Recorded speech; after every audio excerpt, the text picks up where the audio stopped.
The Porsche 911 SC market has hit a dip. Should you get one now?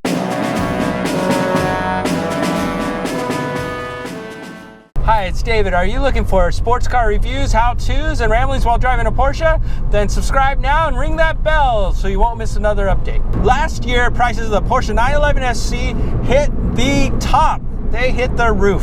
But more recently, they have dipped. They've come down to be a little bit more reasonable. They're still considerably higher than they were at one time, but they've hit a little bit of a dip. While checking our favorite tool, the Haggard evaluation tool, and no, they're not a sponsor, just like the tool, you can see that the Porsche 911 SCs are down, especially in the excellent and good condition. So the great news is you can get a Porsche 911 SC for under $40,000 in good condition. And I've seen a number for around $35,000 that were in decent condition, a little bit higher on the mileage, but not bad. If you're willing to take a little bit of a rougher car, I've seen cars that have a salvage title that are decent condition that are going for about $25,000. Of course, if you get something with a salvage title, make sure to find out why it's got a salvage title, because you want to be safe. And here are 3 reasons why the Porsche 911 SC has hit a price dip. Reason number 1, the 915 transmission. The 915 transmission is vague.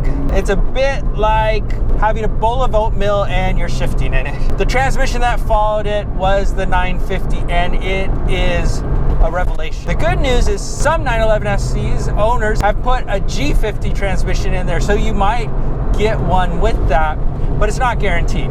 The big thing with the transmission is because it's vague, you have to slowly shift gears, ease it in. If you start forcing gears, you're just not going to have a good time, and it's not good for your transmission. It's not going to last very long. The 915 may not be as good as the G50, but it can still be an enjoyable experience. You're just not going to do very quick shifts, comparatively speaking. Now, it is possible if you buy a 911 SC that has the 915 transmission to change it out for a G50, and many people have done it. So if you're looking to buy one and it has a 915, and you decide you want to put a G50 in there, just remember to budget a little bit extra money for that, as it's not cheap. And here's reason number 2, the 80s performance. The 911 SC is from the late 70s and early 80s, and performance is from the late 70s and early 80s. Very similar to like a Ferrari 308, how by today's standards, it's really not that fast. At the time, it would have been considered fast, but not by today's standards. Where today, we're seeing cars that are getting 0 to 60 in 3.8 seconds, 3 seconds flat. The 911 SC's claim 0 to 60 is 6.3 seconds. Now, Porsche tends to be a little conservative on that, so you might be able to get it a little bit faster, but mainly because of the 915 transmission, you're probably not going to get too much faster than 6.3 seconds. Of course, for a car of its era, that is still plenty quick. So of course, people that really want a fast air-cooled 911 are going to go for a later one, the 3.2 Carrera or a 964, if it hasn't been taken by Singer and turned into a vintage looking 911. Or of course the 993, which is kind of the pinnacle of the air-cooled 911. Here's the thing, if you're just getting it for performance, there's a lot cheaper cars that are faster. You can get a 996 911 for a lot of the same prices. You can go into the 997 territory. Hey, you can even get a Boxster like this, a 986 Boxster, for a fraction of the price and have similar performance. In fact, I've seen 986 Boxsters beat many a 911 SC on the track. So you don't buy this car because it's the faster, you don't buy it because it's the quickest, you buy it for the experience. It's a vintage driving experience. It's got the old 911 looks, and it's an air-cooled 911 that is still somewhat affordable. And here's reason number 3. It comes down to supply and demand. Most people that wanted an air-cooled 911 have bought a 911 that is air-cooled. The thing is that 911 FCs were produced in enough numbers that they're not incredibly rare. Now, some will have rust issues and things like that, but they don't have as many rust issues, especially later on into it, as some of the earlier 911s did, but still have to watch for rust. But demand for the air-cooled 911, and partly it may be the economy is cooling down just a little bit, demand for the air-cooled 911s has dipped a little bit. And I think it's just there are a lot of them, and prices had probably gotten a little out of hand for what people were looking. People start looking and saying, well, if I'm spending, you know, $40,000 on a 911 SC, what else could I get for $40,000? And you can get a lot of car for $40,000. It really depends. Do you want an air-cooled vintage 911 where you're going to have all the quirks? Handling is from a different era.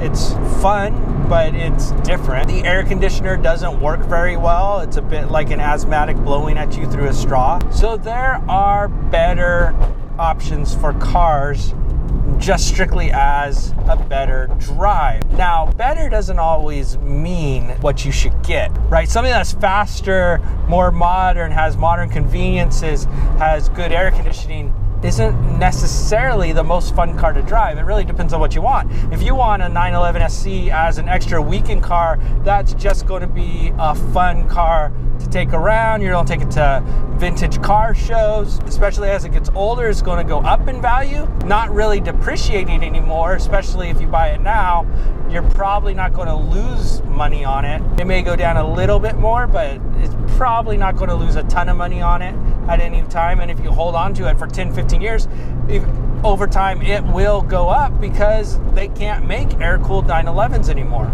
And more of them will continue to get destroyed. Eventually, there will be less and less just as people drive them. So the Porsche 911 SC is the most affordable air-cooled 911, as I said. As such, if you want a vintage air-cooled 911, that great feeling, the sound, you don't have the water cooling, insulating some of that sound from the engine, then the 911 SC is a good option. It's something that you can have for under $40,000 in good condition. And it may not be the fastest 911, it may not have the smoothest transmission, but you're gonna have great looks, you're gonna have a vintage dash. Whenever you pull up in an old 911 like that, you're gonna have people want to talk to you just because it's an interesting, cool car. And then the best thing of an old 911 SC is they are dependable. Now, as with anything, cars have problems. But the good thing is the 3-liter engine on the 911 SC has proven to be pretty much bulletproof. There are a couple of known issues, but most owners have already taken care of them. And a good, well-maintained 911 SC has been known to go for over 300,000 miles. There aren't a lot of sports cars you can buy that can go for over 300,000 miles. Just unheard of in a sports car. I mean, a Ferrari can't do that. That's one of the beautiful things about Porsche is you can put a lot of miles on these cars. So don't be afraid if you see a 911 SC with $100,000, $150,000. Just make sure it is well maintained. You want documentation of maintenance, and doing a pre-purchase inspection, as with any Porsche, will save you a ton of money, potentially. So thanks for watching. Now it's time to get down in the comments, let us know, would you buy a 911 SC for under $40,000, or would you buy a different car? Would you buy a Boxster like this? Would you buy a 911, 996, 997? What would you prefer to buy? And if you haven't already, make sure to get down and subscribe and ring that bell. With every new subscriber, a donation will be made in your name to the Buy a Middle-Aged Man a 911 Fund. His name's David. That car will be in my garage. And if you like this video, make sure to share it on social media. Sharing really helps us out. It helps our channel get noticed by more people. And the more people that come here, the more content we can make.